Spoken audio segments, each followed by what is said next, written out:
welcome Ambassador Nikki Haley. Thank you so much. Thank you. It's great to be back in New Hampshire. It's great to see all of you here. Thank you for taking the time to come. I see so many new faces, and I want to tell you this part of New Hampshire is just as beautiful as the rest, so you are blessed. I was born and raised in a small rural town in South Carolina, 2,500 people, 2 stoplights. You couldn't think about doing something wrong without somebody already telling your mom. Right. But we learned a lot in that small town. We were the only Indian family in that small southern town. We weren't white enough to be white. We weren't black enough to be black. They didn't know who we were, what we were, or why we were there. And I remember when I would get teased on the playground, my mom would always say, your job is not to show them how you're different. Your job is to show them how you're similar. And it's amazing how our country could use my mom's advice right now.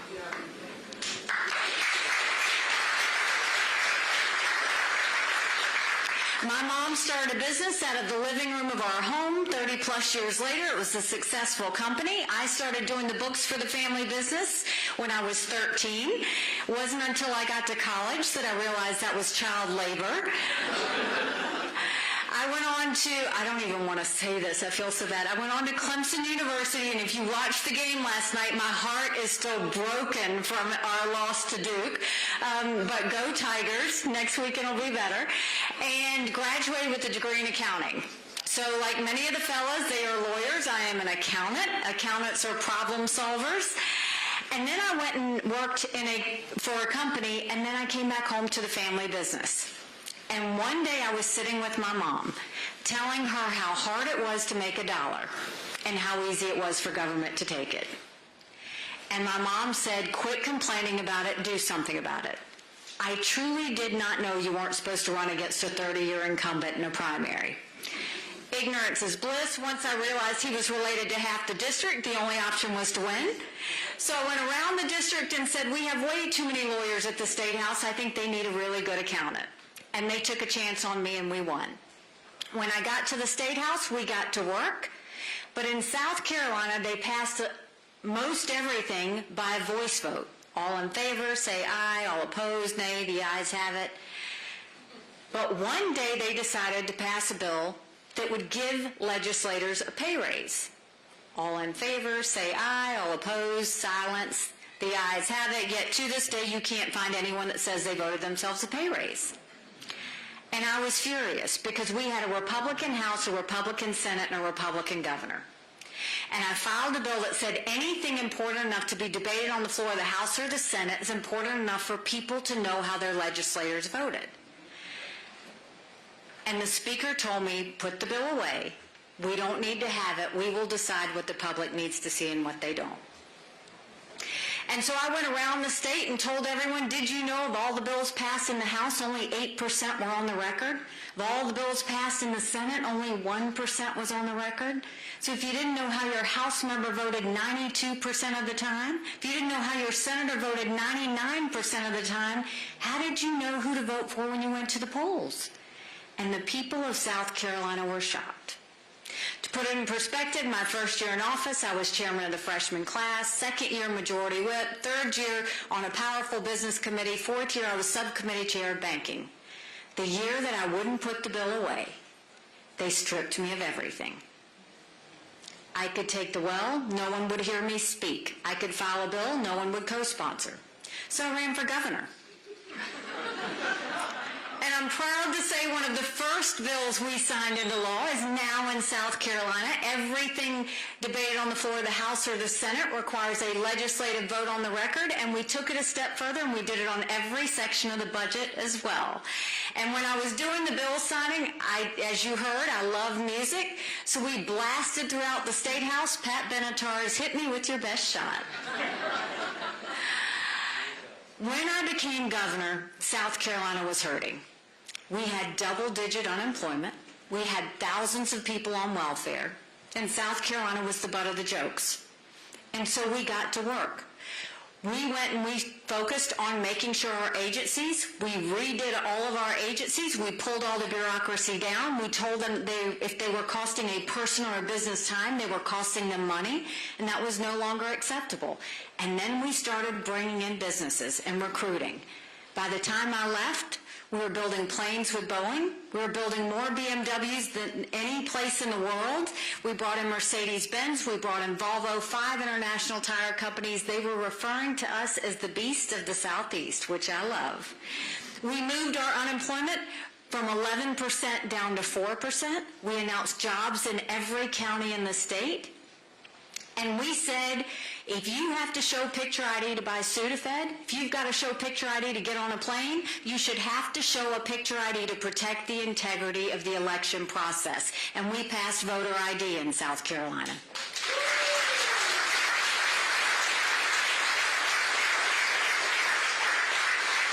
We passed one of the toughest illegal immigration laws in the country. We required an E-Verify system where every business had to prove that every person they hired was in our country legally. And by the time I left being governor, we were named the friendliest state in the country, the most patriotic state in the country, and the #2 state in the country people were moving to. And then I got the call for the United Nations. And I honestly said, I don't even know what the UN does. I just know everybody hates it, right? But when you get the chance to serve your country, you jump. And so when I got to the UN, I wanted countries to know what America was for and what America was against. I didn't care if they didn't like me, but I wanted them to respect America. And we got to work. We pulled ourselves out of the Iran deal. I led the negotiations to pass the largest set of sanctions against a country in a generation with North Korea while negotiating with China and Russia. We moved our embassy from Tel Aviv to Jerusalem.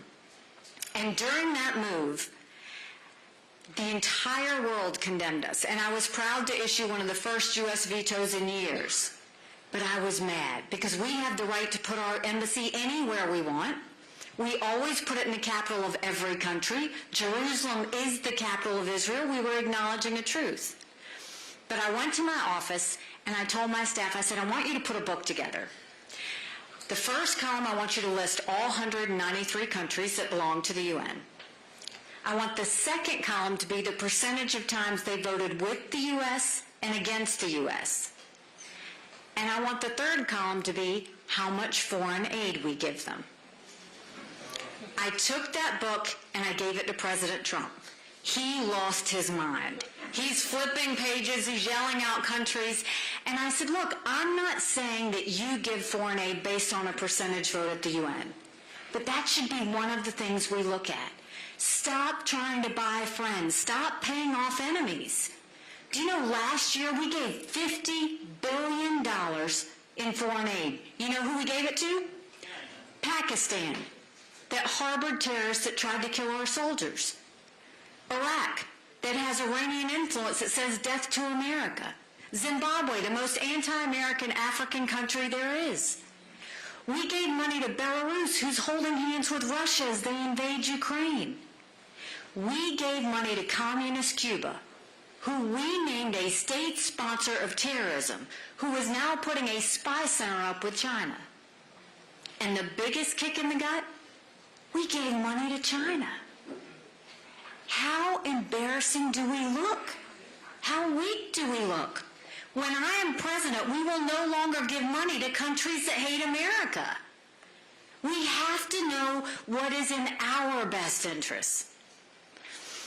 So now I'm running for president, and I don't need to tell you how bad things are.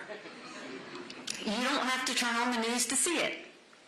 We are $32 trillion in debt. We are having to borrow money just to make our interest payments. China owns some of that debt. And I would love to tell you that Biden did that to us. And while he's done a whole lot to us, I've always spoken in hard truths. All Republicans did that to us too.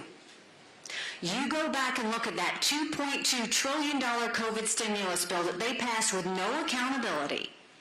They expanded welfare that has now left us with 90 million Americans on Medicaid, 42 million Americans on food stamps. And did Republicans try and make it right? They alone opened up earmarks again for the first time in 10 years, pushing through 7,000 of them in December. Want to know how they spent your money? $30 million on an honors college in Vermont, $10 million to tear down a hotel in Alaska, $7.5 million on a courthouse in Colorado, and the list goes on. The 2024 appropriations budget just came out.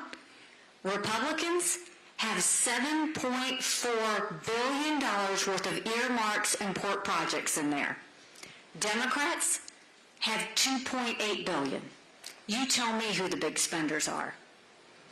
All while 1 in 6 American families can't afford their utility bill. Over 61% of Americans are living paycheck to paycheck. 50% of American families can't afford diapers. What are we doing? Doesn't make sense. There's no value for a dollar. Then you go and you look at our education system. Everybody wants to blame COVID for education. We had problems with education before COVID. Pre-COVID, 67% of 8th graders in our country were not proficient in reading or math. Think about that. A couple of months ago, it came out that over 80% of our 8th graders aren't proficient in history or civics. And then a couple of weeks ago, it comes out that our 13-year-olds are scoring the lowest in reading and math than we've seen in decades. I don't think that had anything to do with COVID. And now you look at how far behind our kids have become. Then you go and you look at the border situation. And let me tell you, I've been to the border. And I haven't pulled a Kamala go and come back. I went 400 miles down that border. You're not ready for what I saw. Mounds of clothing, mounds of shoes, paraphernalia, rape areas that the women and girls have to walk through. When you get up in the morning, you get your coffee and you watch the news. When these ranchers get up in the morning, they get their coffee and they go see if anyone died crossing their fence. They pick up whatever little kids were left behind and turn them over to Border Patrol. I met with multiple sheriffs. They said before 7 a.m. they round up whatever illegal immigrants they can find, turn them over to Border Patrol. Border Patrol documents them and releases them until their court date years from now. And when I asked Border Patrol about their job, they said, you want to know what we do? We're glorified babysitters. They don't let us do our job. 5.5 million illegal immigrants have crossed the border. We had enough fentanyl cross that border last year that would kill every single American. 75,000 people died of fentanyl last year. And don't think for a second China doesn't know what they're doing when they send it over. And then my mom always said, you know what? You've got to take care of those who take care of you. I'm going to ask you if we're taking care of those who take care of us. Right now in America, 33,000 of our veterans are homeless. 1 in 3 veterans suffers from PTSD or thoughts of suicide. We lose 22 heroes a day to suicide. That's shameful.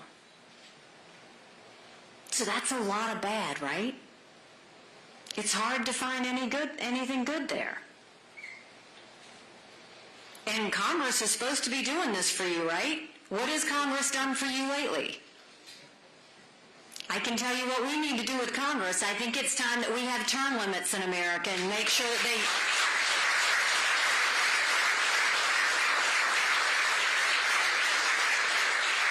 I also think we need to have mental competency tests for anyone over the age of 75. I have said that. And the key is, I'm not being disrespectful when I say that. We all know active, vibrant 75-year-olds, and we all see Biden, right? I don't mind if you do mental competency tests for anyone over the age of 50. But these are people in D.C. making decisions on our national security. They're making decisions on the future of our children's economy. We need to know they're at the top of their game. And these are basic tests. These are tests where you say, what town were you born in? Name 4 words that start with the same letter. How many grandchildren do you have? We need to know that we've got people who can answer those. You're laughing. I don't know why you're laughing, by the way. But you know, as bad as all of that is, now I'm going to tell you what I told South Carolinians when I became governor. No more whining. No more complaining. Now we get to work. How do we fix it? When it comes to the economy, let's claw back the $500 billion of unspent COVID dollars that are out there. Instead of 87,000 IRS agents going after middle America, let's go after the hundreds of billions of dollars of COVID fraud that we know exist. We need to make sure that we stop the spending, stop the borrowing, eliminate the earmarks. I will veto any spending bill that doesn't take us back to pre-COVID levels.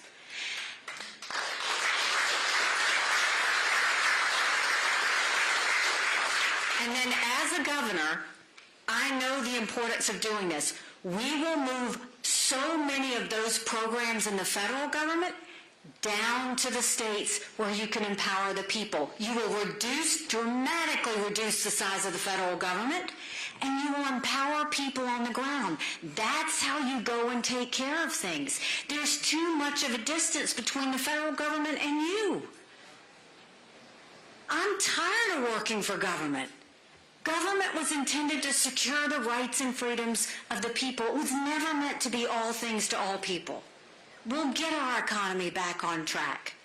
Then when it comes to our education, you know, in South Carolina, we knew if a child couldn't read by 3rd grade, they were 4 times less likely to graduate high school. So we started holding our kids back. We need to do that across the country. We set up reading remediation programs. We brought in their parents, and we set those kids up for success. We've got to do that all over this country if we're going to save our kids. And we need to make sure that there is complete transparency in the classroom. No child should ever be taught or had something said to them that the parents don't know about, period.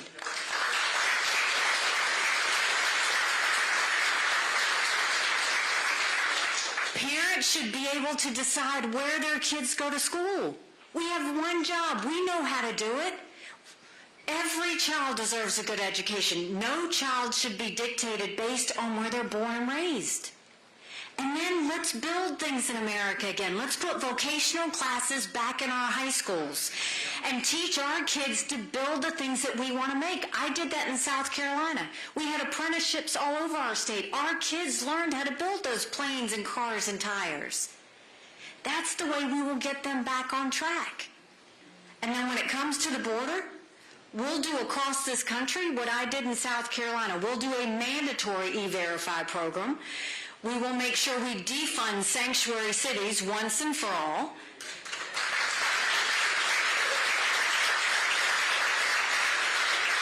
We will put 25,000 Border Patrol agents on the ground and let them do their job. We will go back to the Remain in Mexico policy because guess what? Nobody wants to remain in Mexico. And instead of catch and release, we'll go to catch and deport. That is how we will stop the bleeding of what's happening on the border. And when it comes to our veterans, I am the wife of a combat veteran. My husband deployed to Afghanistan. They deserve better than what they're getting right now. Damn right. Do you know the average amount of time for a veteran to get a doctor's appointment at the VA? 29 days. Why 29 days? Because on the 30th day, they get to go to any doctor or hospital of their choice. So halfway through the 29 days, they're called and rescheduled, and the 29 days starts all over again. So much of what happens in a transition. We all see when our military servicemen and women come home. It's a great day. It's a true blessing when we can hug our loved ones and know that they're safe. But the hard work begins when we go home. When my husband came home, he couldn't hear loud noises. He couldn't be in crowds. Life had passed him by the year, and we had gone on with our lives without him, and he couldn't transition. We need to make sure that we love them when they're home, not just when they're gone. And the way we do that is we will make sure we have telehealth so that they can have mental health care every day the second that they need it. We will make sure that they can go to the doctor and hospital of their choice because they've earned that right. We will make sure that their GI benefits can go towards other things besides education. And we will make sure that their spouses are taken care of so that they never have that burden to worry about how their spouse is going to get care. And the other thing we're going to do, we're going to make sure every member of Congress has to get their health care from the VA, and you watch how quick they fix that.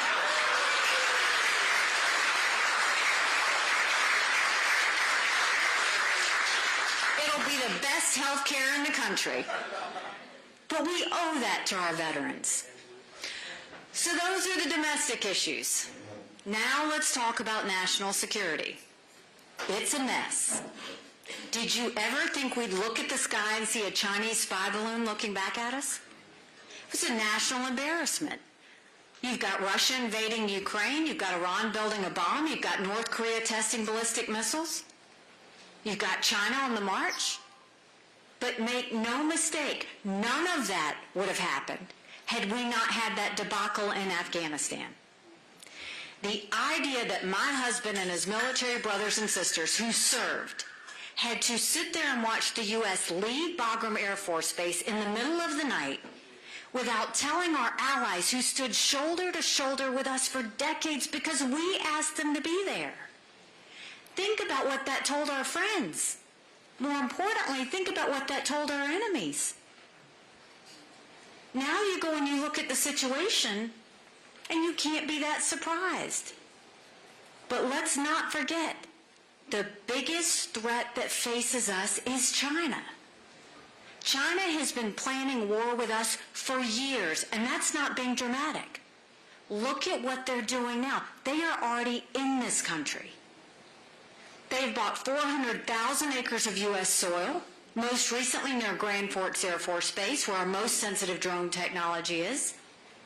They're spending millions of dollars in our universities, stealing our research and spreading Chinese propaganda.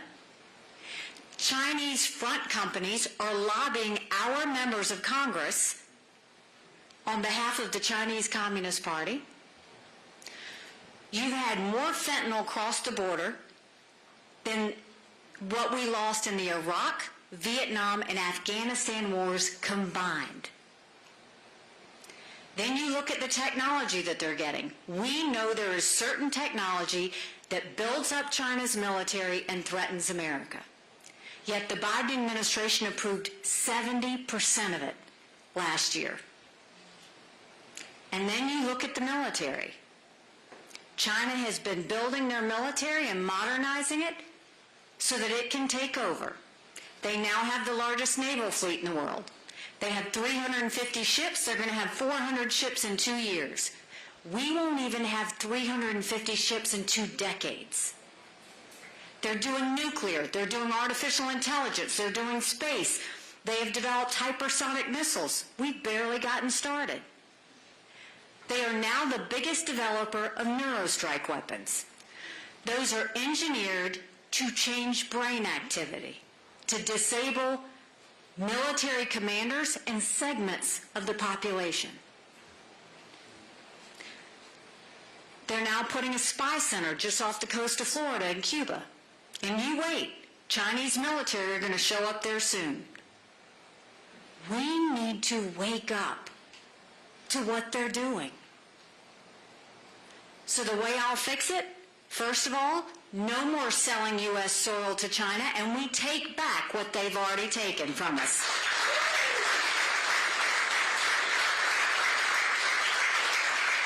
We will go to our universities and we say you either take Chinese money or American money, but the days of taking both are over, and we get that Chinese infiltration out of our schools. No more foreign lobbying to Congress, period. That's what ambassadors are for. We need to stop any foreign entity from lobbying our members of Congress, and we will eliminate that. We will make sure that when it comes to technology, that list of technology we know China's not supposed to have, we will blacklist it and stop any of that from going over there. And when it comes to fentanyl, we'll go to China and we'll say we will end all normal trade relations with you until you stop killing Americans. And you watch how fast they fix that. They know exactly how to fix it. And we will strengthen our military. We will strengthen it by making sure that we modernize our military, and that means you bring down the bureaucracy in the Department of Defense. You take away the favorites that they do with certain companies, and you take away all the craziness. Stop making our men and women have to take gender pronoun classes. It's demoralizing to them. There were two things when I was at the United Nations that Russia, China, and our enemies never wanted us to have. They never wanted us to be energy independent, and they never wanted us to have a strong military. We will do both of those. First of all, from an energy side, no more going hat in hand to Saudi Arabia, no more getting dirty oil from Iran and Venezuela. We will not only be energy independent, we will be energy dominant. The second thing is strong militaries don't start wars, strong militaries prevent wars. This is about prevention. And the way you handle China is with strength, by being strong. That's why this Russian-Ukrainian war matters. I know there's a lot of debate on whether we should be there or whether we shouldn't. But remember what we all witnessed. Putin and Xi stood holding hands before the Olympics and named themselves unlimited partners. A couple of months ago, when the Russian plane knocked down the U.S. drone, who showed up in Russia? President Xi showed up in Russia. Now you hear that Kim Jong-un has shown up in Russia because he's giving weapons to Russia for Ukraine. Remember, a win for Russia is a win for China. We know that. And Ukraine is winning. We saw here was this free country that was invaded, and the world gave them 5 days. But they had a spirit and a passion to save their country that the men went there and immediately went to the front lines and started fighting. The women said, I'm not going to stay back. They started making Molotov cocktails to help their husbands. And then you go and you look at the fact, look at what they've done. We know Putin's hit rock bottom because he's getting drones from Iran and missiles from North Korea. They've raised the draft age in Russia to 65. They're now getting Russians off the streets and handing them shovels to fight with. We have eliminated 50% of Russia's force. Now, I don't think we should give Ukraine cash. I don't think we give any country cash. I don't think we put troops on the ground. But I think we work with our allies to make sure they have the equipment and the ammunition to win. The amount of money that the U.S. has spent on the Ukrainian war is 3.5% of our total defense budget. Just 3.5%. If you took a percentage of GDP, 11 European countries have spent more than us. That's a pretty good return on investment to know that we're preventing war, because dictators always do what they tell you they're going to do. China said they were going to take Hong Kong. We watched them. Russia said they were going to move into Ukraine. They did it. China says Taiwan's next. We better believe them.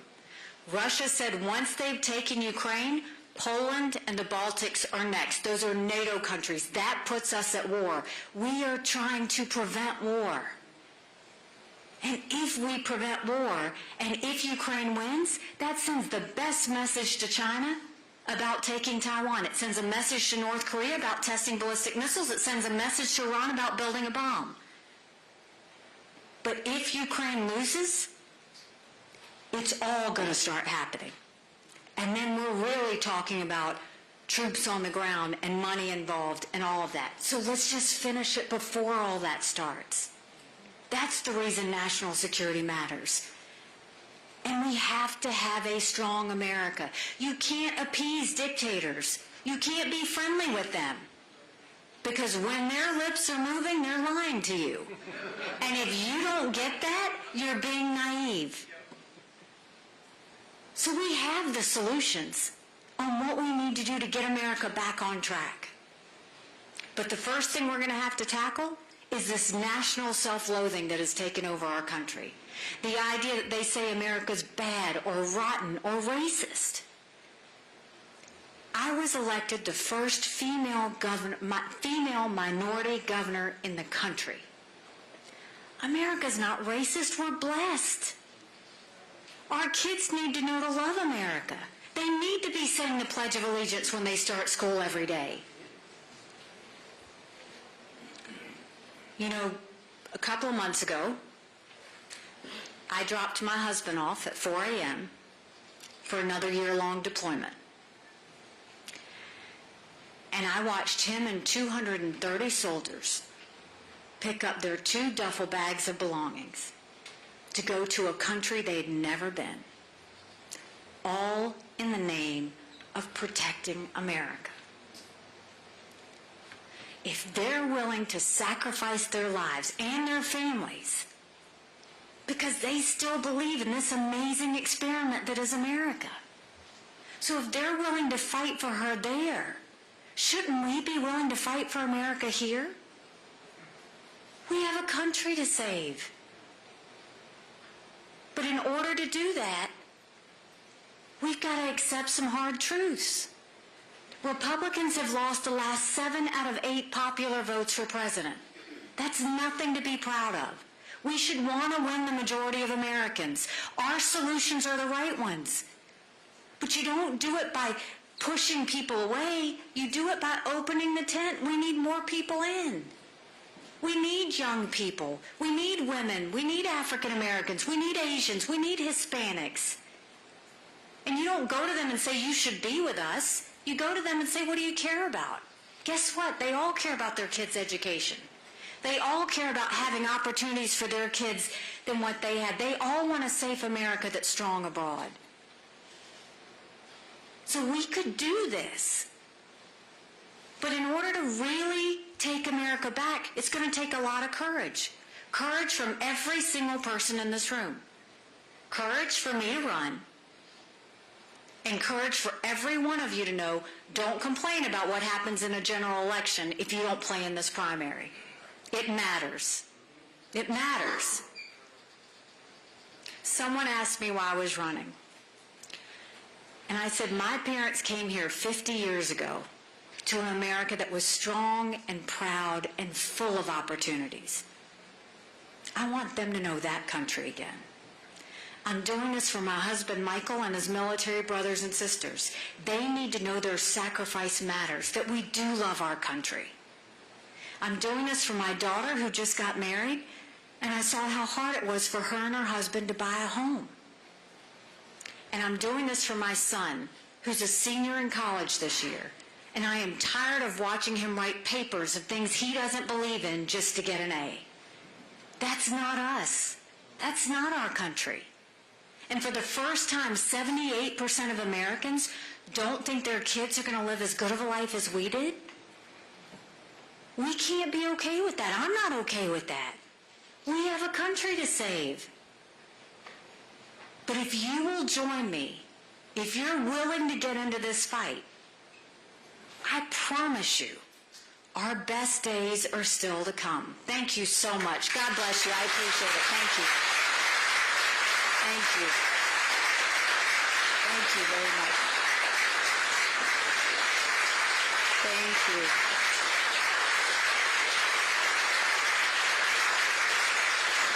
Thank you so much.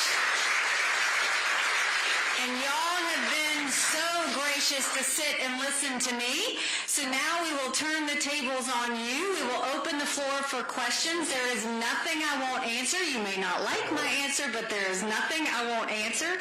Andrew has the microphone. And Andrew, I will let you go ahead and start. We've got one here, one back in the back, one back in the back there.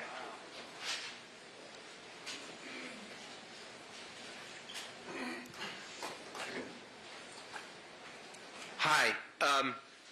You said some pretty harsh things about President Trump on that debate stage. And so people are wondering if you were lying when you raised your hand to say you would support him, even if he were in jail. I raised my hand on that stage. Can you raise your hand with us to say that you would support President Trump even if he was in jail? I raised my hand on that stage. I raised my hand because the Republican nominee is better than a President Kamala Harris. And I will say that every day of the week.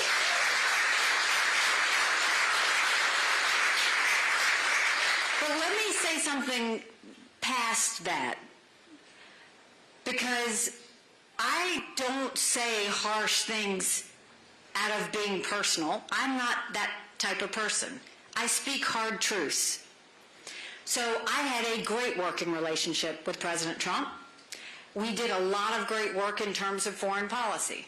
The reason I was able to get out of there without a tweet was because I told him the truth. So when he was doing something good, I rallied, I worked hard, I tried to serve our country the very best I could. And when he was doing something wrong, he'll tell you, I showed up in his office or I picked up the phone and I would say, you cannot do this. Instead, you could do X, Y, or Z. I always gave him options. And he would always say, well, how do you see that playing out? And I would tell him. So he appreciated that I wasn't a yes person to him. When I decided to run after watching the debacle in Afghanistan, after seeing what inflation was doing to our American families, and after we lost the midterms. That was my breaking point. When we lost the midterms, and I knew that we had lost the Senate, that was it. I knew for the sake of my kids and yours that we needed to do something. And so I stand by that. So the only thing I've ever said about Trump is where I disagree with him. We had $8 trillion worth of spending on his watch. And through that, Republicans and Democrats spent like drunken sailors. And our kids will never forgive us for that if we don't get that under control. He did a great job getting Republicans and Democrats to realize the threat in China. But he only focused on trade. He missed the fact they were infiltrating our country by buying our land, by going through our universities, by stealing our intellectual property, and he didn't do anything about it. I disagree on the fact that he thinks let Putin have whatever part of Ukraine he wants. No, because guess what? China's going to think they can have whatever part of Taiwan, and then that's coming to us. So anything I disagree with the president on, it's on policy. I actually called him when I was running for president for two reasons. One, it was the right thing to do. He had given me the job. And two, I wanted him to know I was in it to win it.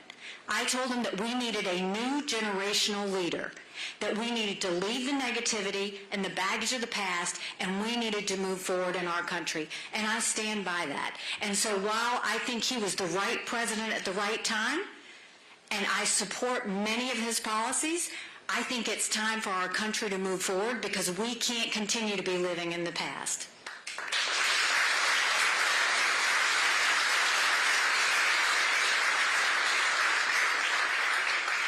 Hi, I don't mean any disrespect. No disrespect taken. Well, I just wanted to tell you during the 2016 elections and stuff, when you were on the debate stage, I wasn't on the debate stage. 2020 then, I'm sorry. I wasn't on the debate stage then either. I swear you had... You know what? That was Tulsi Gabbard. Don't confuse me with Tulsi Gabbard. Come on now, come on. I remember some of the things that you had said at one time about how you felt about President Trump and stuff, and it's... God damn it. I don't get phone calls. That might be Tulsi calling you. Yeah. Could be. But I really did think that you had an axe to grind or whatever. I don't. No. Hear me out. My feeling was that you didn't care for Trump, and I understand that.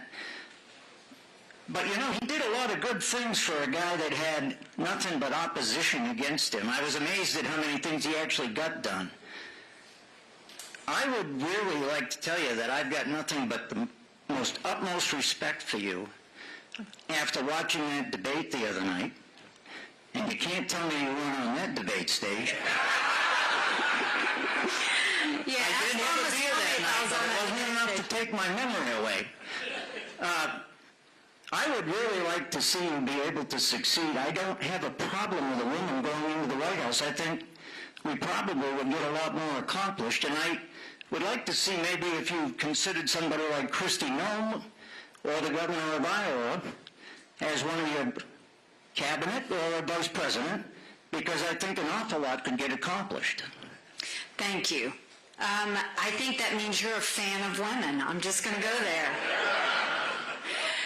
So, you know, to go back to what you said about Trump, you know what I've found interesting is people want me to love him 100% of the time, or they want me to hate him 100% of the time. The media wants me to hate him 100% of the time. Trump supporters want me to love him 100% of the time. I don't agree with anyone 100% of the time. So I'm always going to be very, very honest in everything, and you'll always get what I'm thinking. The only thing that you may be thinking of that I criticize, he thinks January 6th was a beautiful day. I think it was a terrible day. And so that's one thing that I have always disagreed on. But I have been on record as saying he was the right president at the right time, and I saw he never got a moment's peace or an ounce of credit. He never did. You know, when it comes to my presidential pick or cabinet members, you know, I'll tell you, just like when I was governor. When I was governor, I always think, you know, people always are like, what are you going to do with Congress first? That's the wrong question. You control what you can control first. And so what I did as governor, I replaced the head of every agency. That's what I will do as president. We'll replace the head of every single agency. As governor, I sent people into every agency to clean it up, pull down regulations, pull down bureaucracy, and get rid of problem children. And in some cases, that meant we tweaked agencies. In some cases, that meant we gutted agencies. We're going to have to gut the Department of Justice. We're going to have to gut the intelligence departments. We're going to have to do a lot of work on some other ones. But we will do it. And education as well. We'll send all that down to the states. But what I did also is I didn't appoint people to my cabinet that even necessarily voted for me. I appointed people who I knew understood their constituency. I told them three things. I said, I want you to be creative. I want you to serve the people. And if you see me doing something wrong, tell me. And I required them every 90 days. They had to hit benchmarks that showed the people of the state their return on investment. I saw that all those agencies were spending money because they were worried they wouldn't get the same amount in the budget the next year. And when I would walk into those agencies, you open closets and there were towers of computers, towers of printers, paper.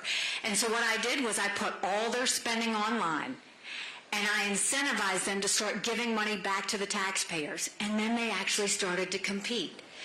That's what we need to do with government, is get it working again. So I will tell you, with my cabinet heads or my VP pick, I'm not going to worry about whether it's a man or a woman. I'm not going to worry about what race that person is. I'm going to worry about, are they willing to really go into the trenches and do the job to prove to the American people that they're in it for the right reasons. That's it. I have no other criteria. And for my vice president, one, it will be someone who could do the job. God help us with Kamala Harris. And then secondly, it will be someone who makes me stronger. Someone where we can be a force together. And so that's my promise to you. Thank you. Andrew Worry. So I want to let you know that the reason why I'm here tonight is because of the debate and you telling the hard truths. Mm-hmm. We haven't had a politician to say the hard truths that need to be said. My concern is you can say, and you have a lot of great ideas, you can say, I'm going to do this, I'm going to do that, but when Congress isn't working, how can you get your ideas through when Republicans don't want to work with the Democrats and they just want to blame each other, and it's been a standstill for years and years and years? How can you change that? So I had a similar situation when I became governor. And so the first thing, in going and cleaning out your agencies, when you do that, your legislature or Congress takes notice because you've done the work first. So the first thing, when they go and see me rolling heads in agencies and cleaning it up and making them show a return on investment, it sends a message to Congress that they have to do the same thing. They have to also show the taxpayers a return on investment. They have to also give money back. They have to control the spending. They have to balance a budget because all the rest of us have to balance a budget. So it sets the tone. The other thing is you pick a few things that we can win on first. I always say it's kind of like being a mom. You go and you get something so that they can remember what it's like to win. And you give a few issues that they do agree on, and then you go in for the harder stuff. But they have to remember what it's like to win for the people. And in South Carolina, a lot of times I would put something out there, and I would make them think it was their decision. And then I would praise them for it and have the rest of the state praise them for it. And they were like, oh, let's do that again. And that's how you do it. You really do. But we have to get Congress working again. It is absolutely dysfunctional. There's no excuse why they don't balance a budget. There's no excuse why we're sitting in a deficit where they're spending more than we're bringing in. There's no excuse that they love to go on TV and squawk, but they will not get in Congress and actually pass something and do something. Think border, think health care, think education, think any of these things. They've done nothing.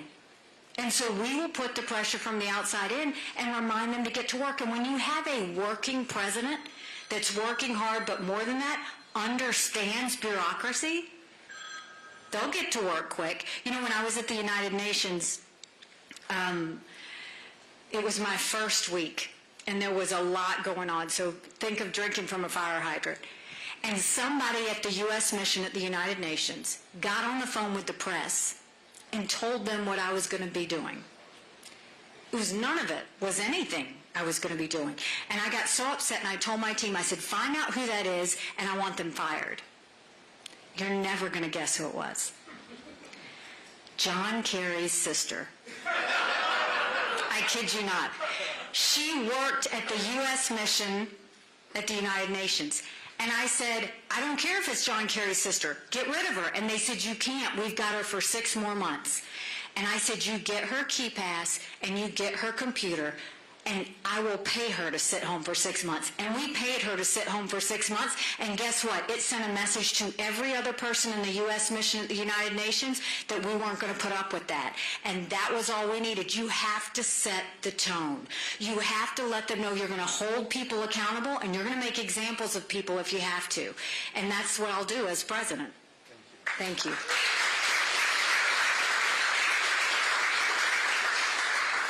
Thank you. First of all, I saw you in the debate. I thought you were amazing. That's why I'm here. Thank today. you. So my issue is this, Social Security. And looking at this crowd here, either we're close to it or we're there. We keep hearing that there's not enough money and that the best answer is to make the people working work longer. I've had a job since I was 14. I've worked 40 years. I've served my country. God bless you. There's not an issue with enough money. It's going to the wrong people. That's right. We have millions of deadbeats. I know, I can count 4 right now, in their 20s. One of them's dating my daughter. True story. At home, smoking pot, playing video games, collecting about $1,500 a month. Imagine a million like that. 10 million. The 5 million coming into our country illegally. The answer is not making us who work harder and longer. It's getting the people off it who don't deserve it. That is just my statement. And I wish more politicians would look at it that way, because the answer is always the same. It's, we're going to raise the age, and the sheep are like, oh yeah, that sounds great. No, that's not the right answer. And I can give you what my answer is. So first of all, when it comes to entitlements, think of this. Social Security will go bankrupt in 10 years. Medicare will go bankrupt in 8. Any candidate that tells you they're not going to do anything to your entitlements, they're not going to do anything to, or they're not for entitlement reform, means that they're going to come into office and leave the country bankrupt and hop off and run, and you're going to be without anything. We will do entitlement reform, but it will be for like my kids in their 20s. You raise their retirement age to life expectancy. You go in, instead of cost of living increases, you do increases based on inflation. You expand Medicare Advantage plans. There are things that you can do, but you don't take away from anyone who's been promised. You don't extend the age date on when you can get your benefits. What you were promised, you will always get under my watch. But let me give you an example of a couple of other things that I did. When I said in South Carolina we had thousands of people on welfare, presidents meet with their governors once a year. I will meet with the governors once a quarter, Republican and Democrat, all in the name of moving that federal government down. When it came to welfare, rather than people sitting on the couch, I went to my businesses and I said, if you will take this person and train them for X weeks, I'll pay for it. And you decide at the end if you want to hire them. We moved 35,000 people from welfare to work. Sometimes you have to connect the dots. It makes no sense to pay someone to sit still, put them in training, get them the ability to do for themselves. For so many of those people, they didn't know how to get the training. They didn't know how to get the job. And those businesses were desperate for people. And so we connected the dots. Another thing I did, I became obsessed with our prisons. I wanted to know how people got in there, what happened when they were there, and what happened when they went out, because it was like a revolving cycle, and the taxpayers were paying for it.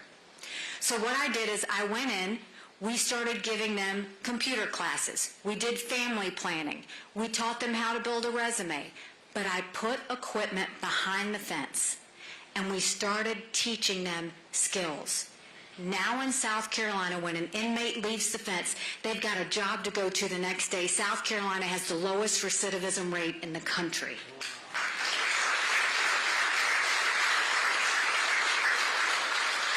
Sir, it's not what I've said, it's what I've done. If you help the least of these up, the best thing you can do for anyone is get them working, is to get them moving. One, it makes them feel like they're contributing to society, which is what America was based on. Two, it shows them what it means to be productive.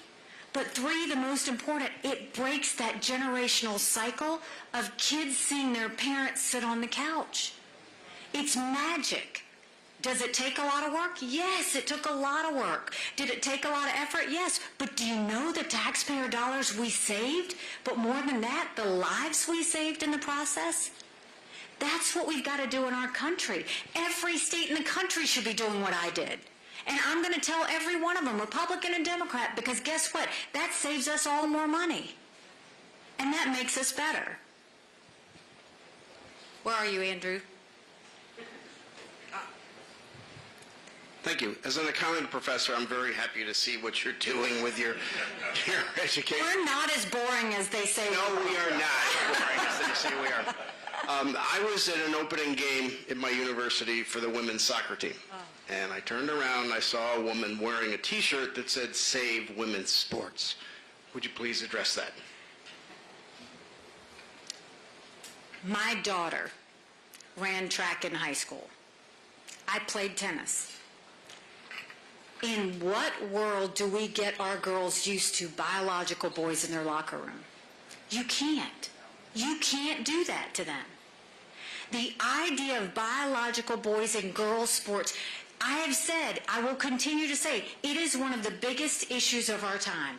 We are supposed to be growing strong girls. Strong girls become strong women. Strong women become strong leaders.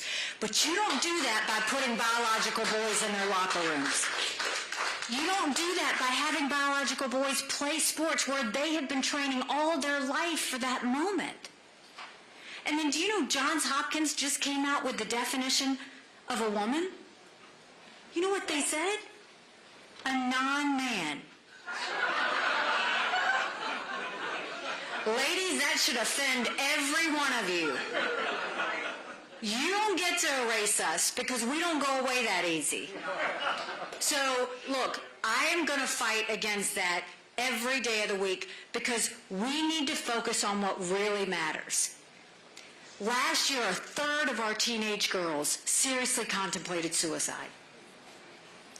We need to be protecting them. We need to be giving them confidence. We need to let them know that there is a place for them. We don't need to be erasing them. So it just infuriates me that we're even having this conversation. I wish they would put the same energy into teaching our kids to read and write as they are in teaching them about pronouns. It's just wrong on every step.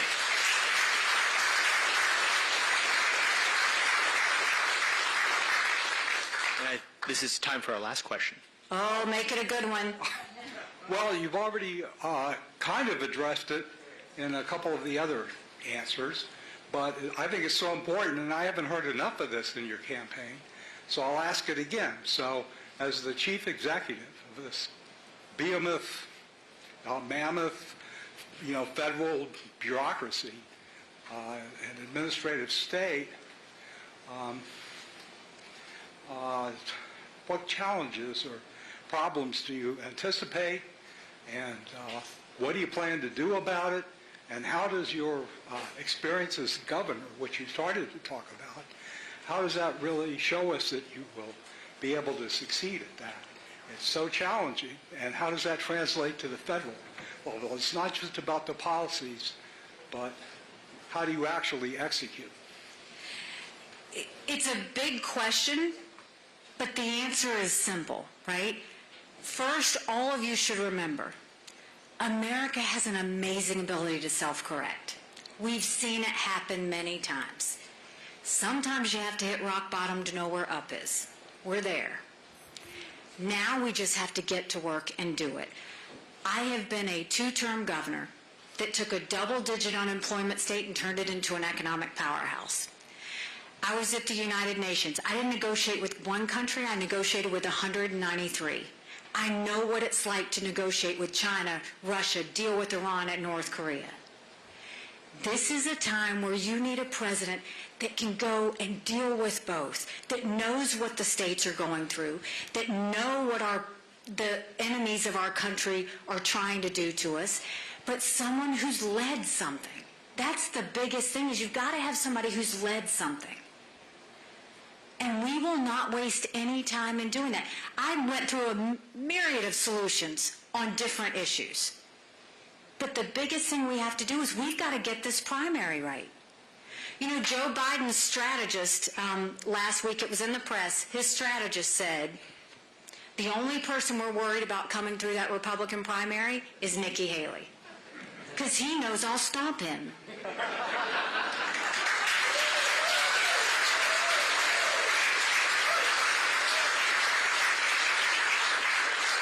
And don't forget, this is not about Joe Biden. This is about electing a President Kamala Harris. That's what's going to happen. There's no way Joe Biden's going to be 86. We all see it. This is about the fact that you think it's bad now. This could get so much more worse. But we can do this. I know we can do this. And to give you a little bit of history, when I told you I ran against that 30-year incumbent in a primary years ago, people laughed at me. And I got to work, and I earned their support, and I won. When I ran for governor, I actually ran against a lieutenant governor, an attorney general, a very popular congressman, and a state senator. I was Nikki Who. I had the least amount of money in the bank. I was 3% in the polls. And I worked South Carolina like no one else, and we won. When I got to the United Nations, they said I didn't have enough experience. And I got to work and took the kick me sign off of our backs, and America was respected again at the UN. I have been underestimated all my life. And it's a blessing, because it makes me scrappy. No one's going to outwork me on this. No one's going to outsmart me. We've done over 45 events here in New Hampshire, and get used to this face. because I'm going to keep on coming back as many times to earn each and every one of your support. You don't see me coming and doing a rally and leaving. You see me going and touching every hand and answering every question and making sure that we get you the comfort you need to know that America's going to be okay, that we can do this.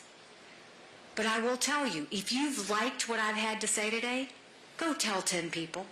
Tell them to go to NikkiHaley.com. Tell them to volunteer. Tell them to give $5, $10, $25.